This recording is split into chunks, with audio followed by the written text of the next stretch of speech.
Visiem tiem, kam patīk sēņot, šis laiks un šī sezona ir ļoti laba. Gailenes joprojām daudz viet mežā ir atrodams, taču gailenēm jau pamazām pievienojas arī skaistas, staltas beciņas.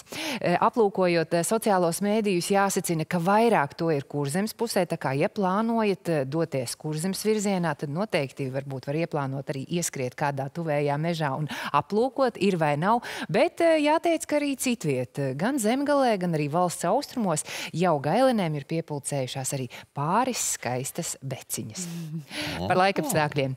Tad šorīt Latvijā ir neliels mākoņu daudzums, valsts austrumos mākoņi ir vairāk un tur arī nedaudz līst. Savukārt Kurzemes piekrastē pastiprinājies dienvidrietumu vējš brāzmās līdz 10–14 metriem sekundē.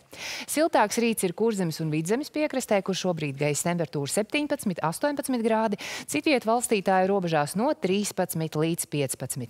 Dienas pirmajā pusē vēl daudz viet uzspīdēs saule, taču dienas gaitā mākoņu daudzums palielināsies un daudz viet ir gaidāms arī lietus vietām, tāpat iespējams arī pērkona negaiss. Negaisa laikā vējš kļūs brāzmains un ir gaidāmas arī stiprākas lietus gāzes. Dienā gaisa temperatūra Kurzemē no 19 līdz 20, valsts centrālajā daļā 20–21, valsts austrumos dienā gaisa temperatūra no 19 līdz 21–22 grādiem.